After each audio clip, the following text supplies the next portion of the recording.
Untuk pokok bahasan yang akan kita bahas pada bab ini, yang pertama ada konsep laju reaksi, yang kedua ada faktor-faktor yang mempengaruhi laju reaksi, dan yang ketiga penentuan perubahan laju reaksi.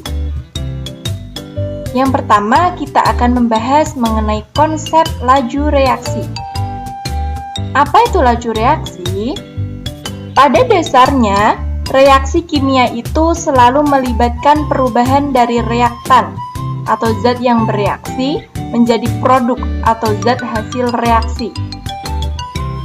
Tahukah kalian, dari reaksi berikut ini, A plus B menjadi D, manakah yang termasuk reaktan? Ya, reaktan itu yang ada di sebelah kiri tanda panah. A dan B ini reaktan yang bereaksi, dan D-nya itu produknya atau zat hasil reaksinya. Nah, jika kalian mereaksikan suatu senyawa, seiring berjalannya waktu, jumlah senyawa yang bereaksi akan semakin sedikit. Ini otomatis ya. Senyawa yang bereaksi itu pasti akan semakin sedikit. Sedangkan senyawa yang terbentuk itu akan semakin banyak. Ini yang D. Coba kalian perhatikan grafik laju reaksi berikut ini. Perubahan konsentrasi terhadap waktu. Di awal reaksi, konsentrasi reaktan itu pasti banyak jumlahnya, ya kan? Jumlahnya besar. Kemudian seiring berjalannya waktu, konsentrasi reaktan itu akan berkurang menjadi sedikit. Beda dengan produk. Di awal reaksi, konsentrasi produk itu pasti akan sedikit.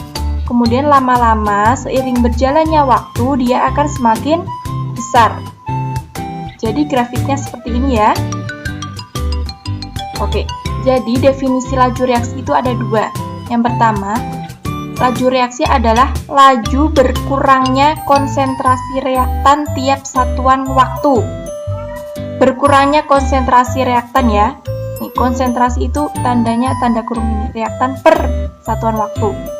Atau juga bisa didefinisikan sebagai laju bertambahnya konsentrasi produk tiap satuan waktu. Nih, produk per T. Jadi apa satuan laju reaksi? Satuan laju reaksi adalah M per S. Apa itu M? Masih ingat ya? M di kelas 1 sudah kalian pelajari? Ya. Molaritas, yaitu jumlah mol zat terlarut tiap liter larutan. S-nya second atau detik. Coba kalian perhatikan bersama reaksi ini. A plus B menjadi C plus D. Nah, laju reaksinya dapat dinyatakan sebagai berikut. Yang pertama, laju A, berkurangnya konsentrasi A per satuan waktu. Ingat, karena A di sebelah kiri tanda panah, berarti dia reaktan, maka berkurang. Rumusnya, VA, ini laju A, sama dengan min delta A per delta T. Min, minus, karena dia berkurang. Delta A, artinya delta, perubahan konsentrasi A, per perubahan waktunya. Nah, coba, kalau yang B bagaimana? Kira-kira, ini sama kayak yang A ya. Laju berkurangnya konsentrasi B per satuan waktu. Ya, VB sama dengan min delta B per delta T.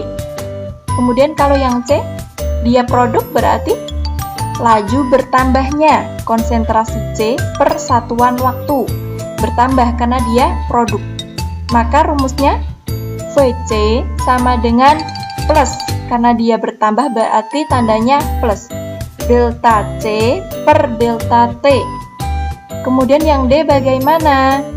Ya, yang D itu laju bertambahnya konsentrasi D per satuan waktu. Rumusnya VD sama dengan plus delta D per delta T. Oke, sampai sini paham ya semuanya ya? Oke, saya lanjutkan. Nah, perbandingan laju reaksi itu sama dengan perbandingan koefisiennya. Kalian perhatikan di sini, koefisien tahu ya, yang mana koefisien? Koefisien tuh yang ini, yang ada di depan ini. Ini koefisien 3, kemudian koefisien 2. Nah, karena ini tidak ditulis berarti koefisiennya 1. Maka perbandingan laju reaksinya dinyatakan Vn2 dibanding Vh2 dibanding Vnh3 sama dengan 1:3:2. Itu ya. Kalau besok ada soal berapa perbandingan laju reaksinya, langsung saja kita lihat koefisiennya berapa. Itu tinggal dibandingkan.